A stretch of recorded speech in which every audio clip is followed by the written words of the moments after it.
Hello, it's Mr. Puntel, and I'm going to take the role of a musicologist here, which is how I was studying, an ethnomusicologist or a musicologist.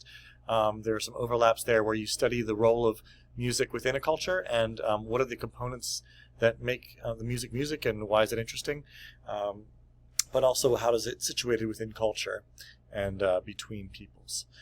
So we're going to begin with a little bit of geography. I must admit, before I met my wife, Guna, who is from Latvia, I did not know the difference between the Baltics and the Balkans.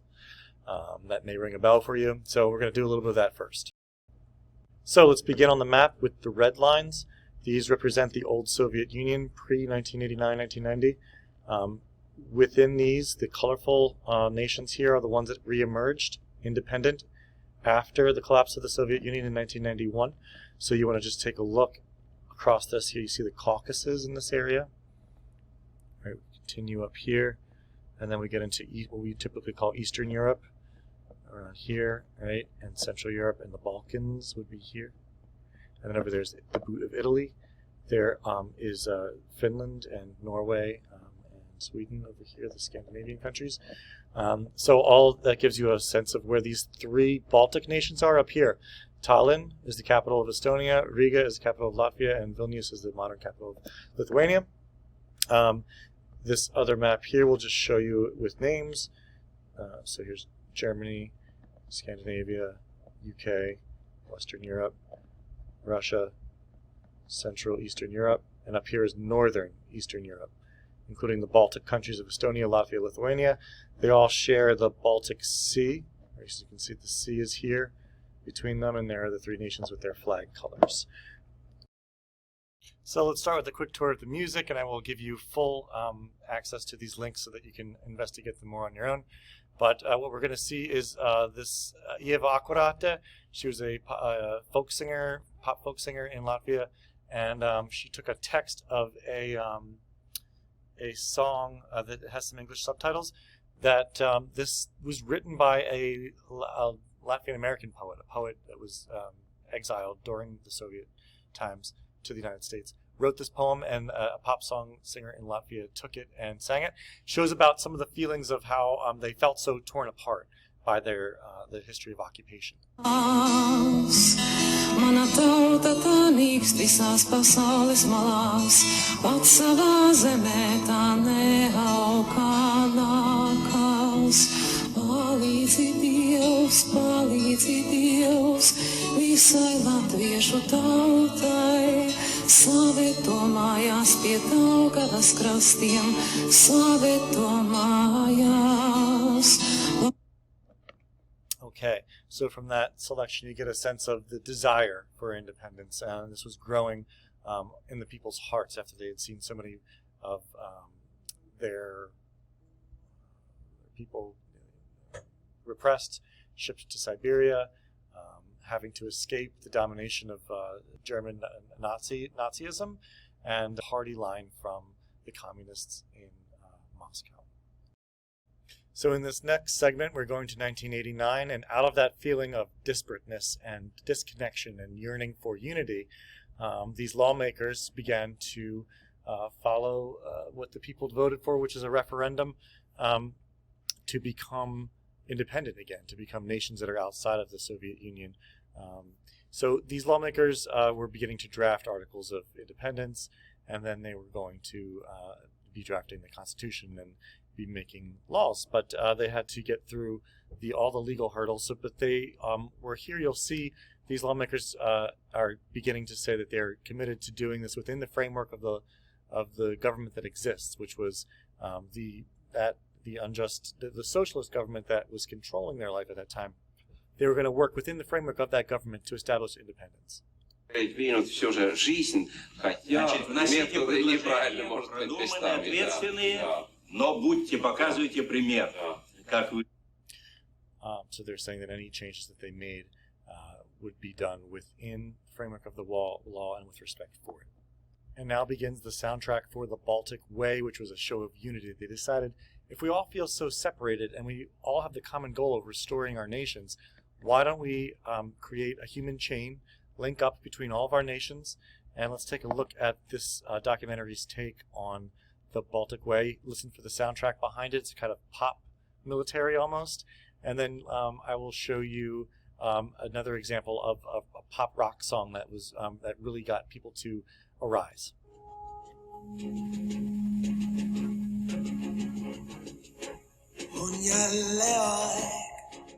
Moscow kept on denying that the Soviet occupation of Estonia was illegal.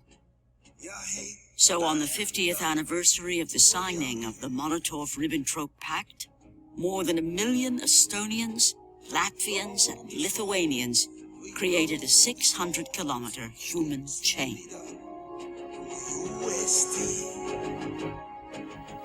It was something unimaginable. It was never seen before. We felt that this was something big. Et igal rahval, ka väikesel, on vääramatu õigus olemasolule. On õigus rahvuslikule enesemääramisele.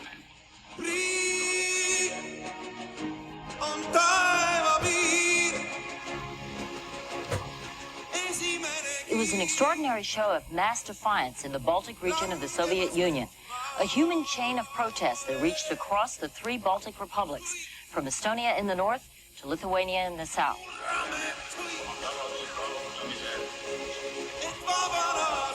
It was very important feeling inside, and I remember that it made me shaky actually. It was such a great feeling to be there. That me, Ellen Liigus, I was important, I was part of the chain.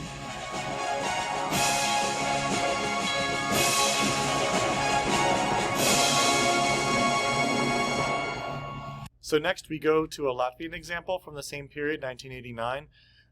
Again, the nascent ideas of emerging, but now trying to connect that idea of the yearning that one has inside, the fragmentedness that one has inside, this movement towards wanting to unify, they realized was larger than each nation itself, right? It contained all 3 of these nations. So here's a Latvian song that is about the unification of these 3 nations in terms of their arising or their waking together. The sounds of the synths from the 1980s, as we mentioned, would have been clearly a sign of hope, a sign of connection to the outside world. 3 sisters stand on the shores of the sea, full of weakness, full of tiredness.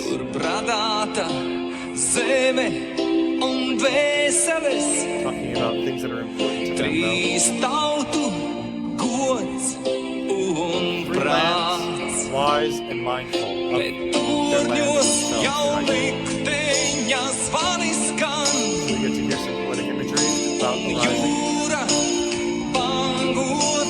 Things that are shared in common between these nations. The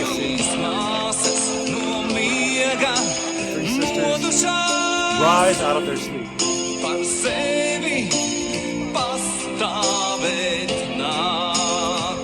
Stand for each other. Wake up, Baltic. Rise, Baltic. Lithuania, Latvia, and Estonia. Again, with the guitar playing more in the front here.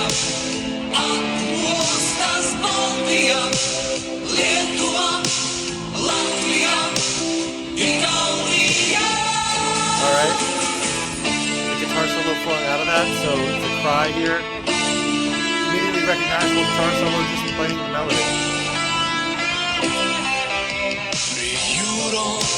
Okay, and we end on footage there of the Baltic Way, which we were watching the news report of earlier. So this is going to be also listenable in the comments below, in the description below.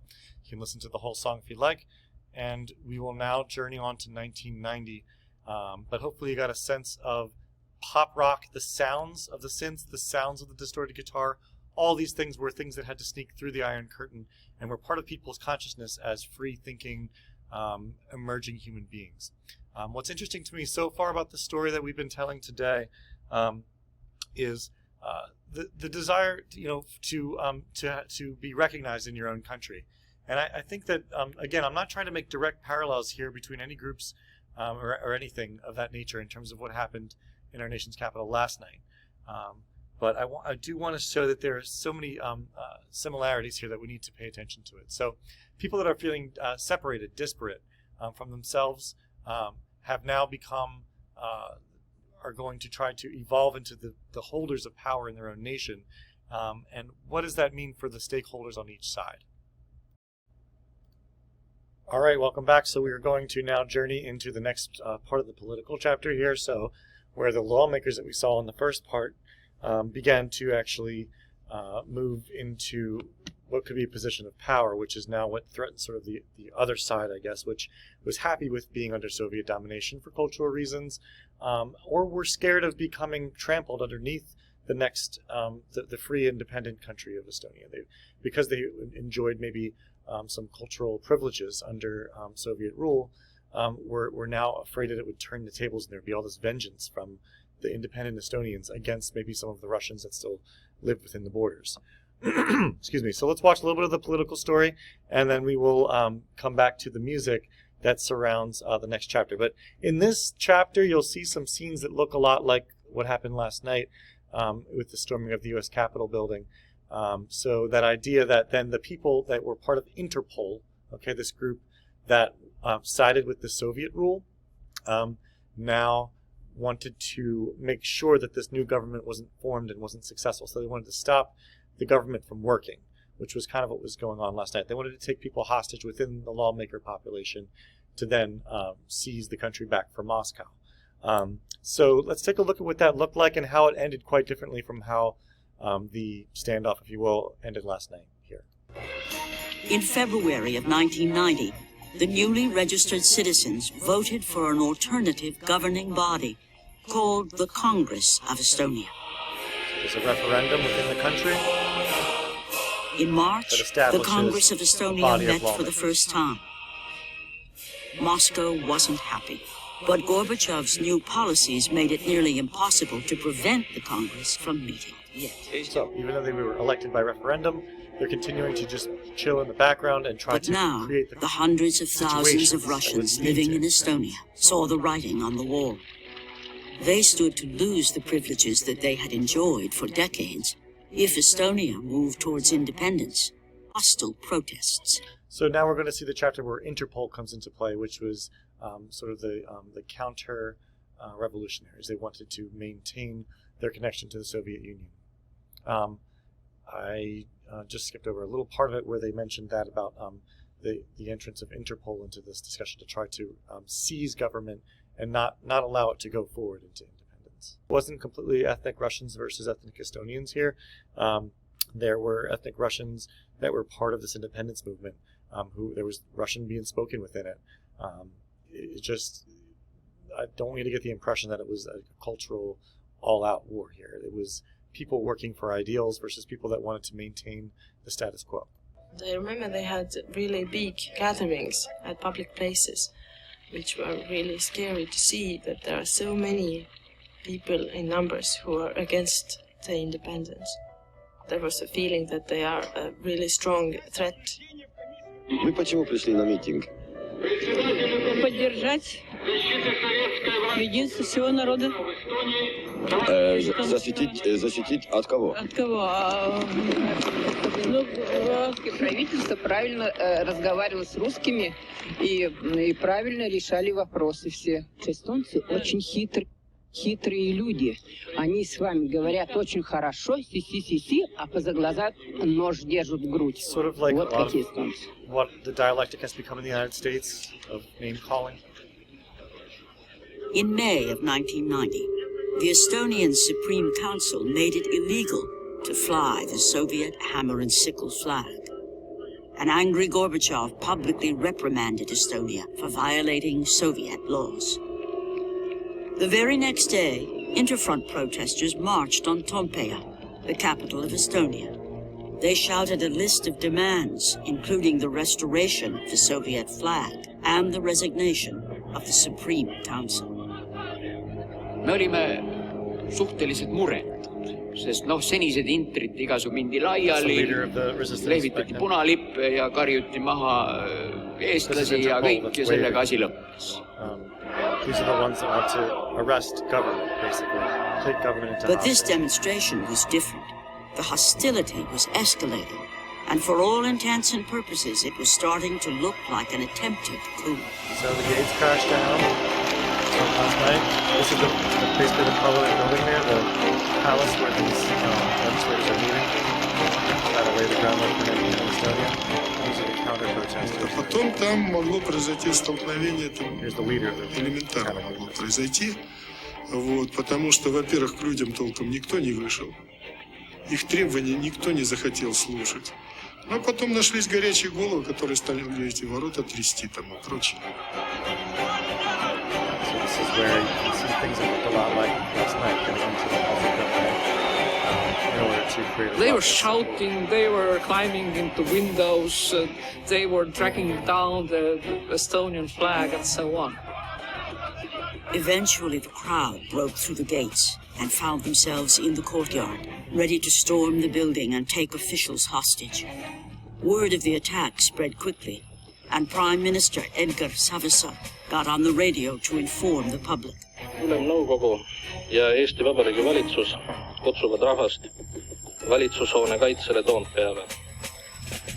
Interrinde ja töökollektiivi töönõukogu jõugud on Toompea lossi sisse piiranud ja seda rünnatakse. Kordan, Toompead rünnatakse. It was assumed and understood that they would be peaceful and Within non-violent. minutes, thousands of Estonians flocked to defend Toompea. Unarmed.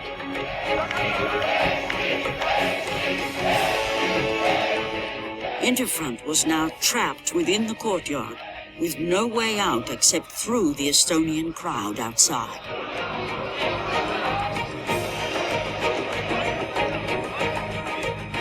But it was really a tense situation because everybody thought that now the first violence starts. If it goes violent, there might be a big problem. So this is where now those Interpol members that were in the courtyard It seemed that only get out through violence that was crowd inevitable. of independence activists.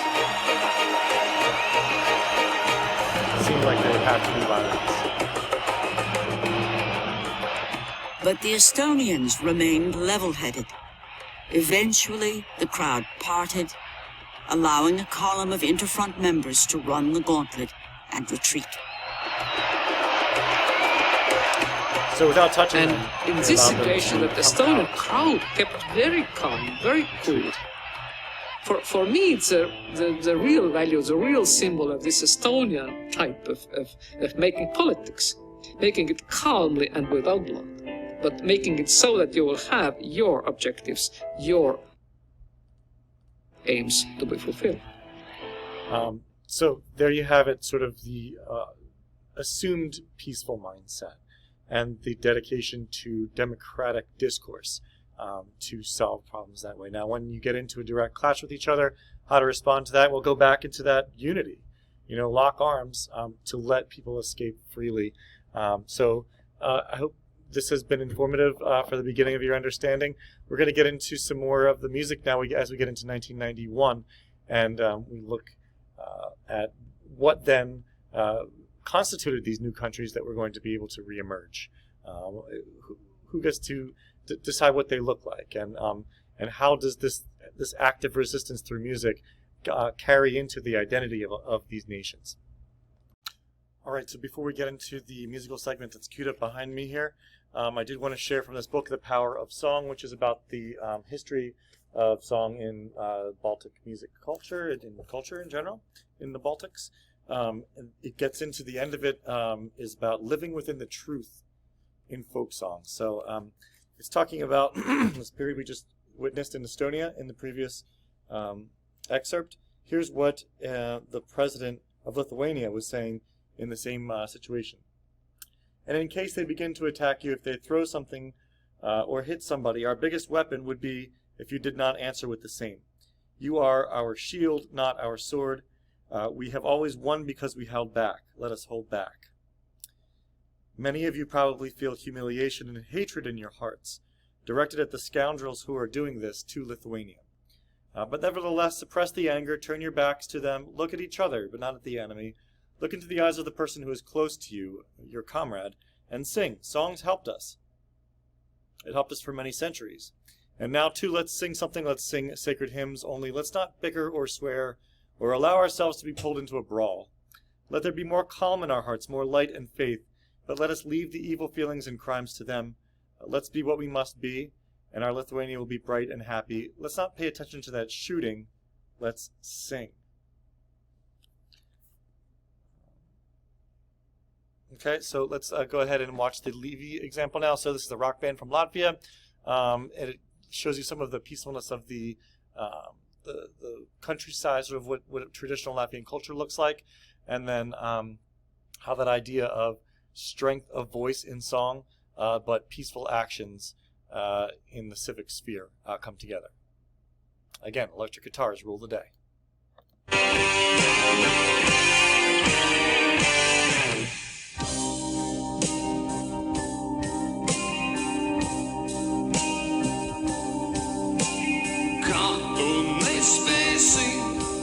Nedziedāt, neraudāt, kad tu nespēsi vairs it nekā ar debesīm. Zemi tu klusēsi, tas būs tavā dzimtā valodā. The language of our birth.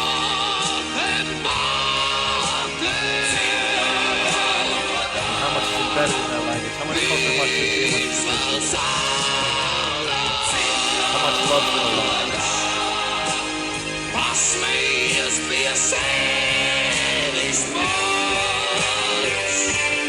Alright, the voice of Levy, a legendary rock group that really formed and defined this era. Alright, and you can see another guitar solo here.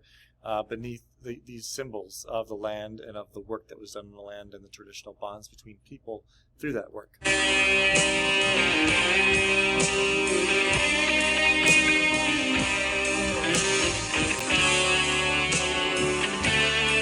chord shifting in this really making me think of shifts in ways of living.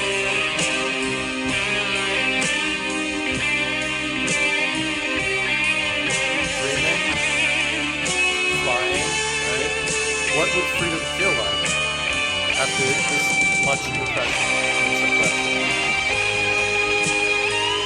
Artists were censored, thinkers sent to Siberia, poets were exiled, officials were executed. This threat is still around them as they try to reemerge.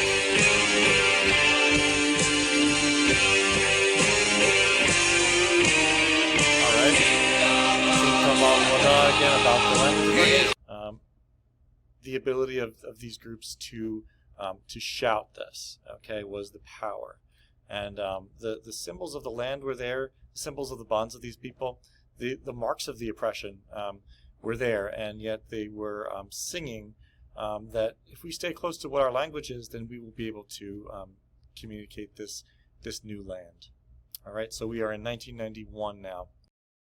All right, so I hope you enjoyed that glimpse of Levy, a Latvian rock band with many symbols there, both musical through the use of the choir and the rock scream that was used to express living within the principles of one's heritage.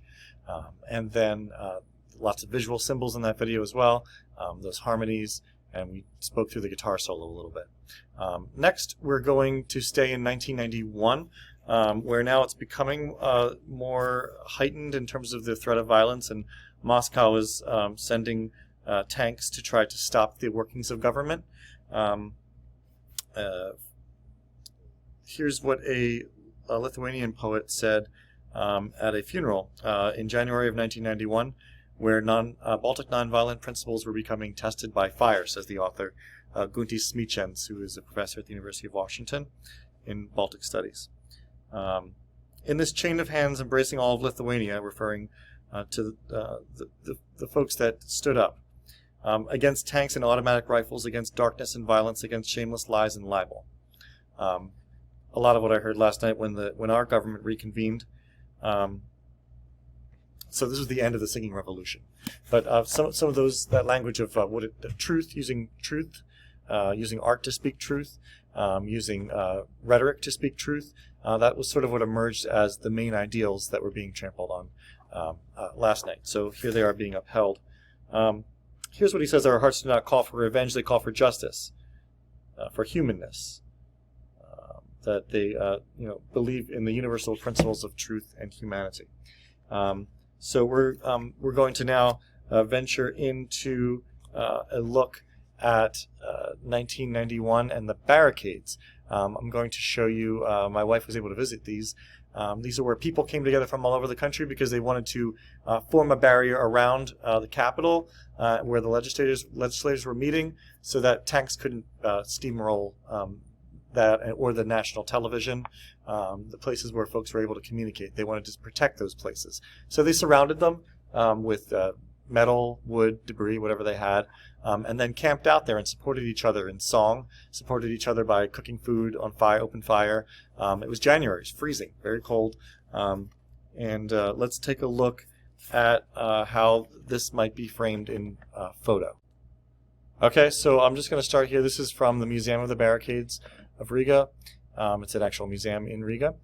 Days of Uncertainty and Demonstrations, January 1991. Let's go down to here. It was a time of great uncertainty and fear because nobody knew how Russia would react. The three freedom defenders were attacked and killed by Soviet OMON forces, but optimism was expressed due to the many persistent and active freedom defenders who were dedicated to peaceful activities, such as the building of barricades.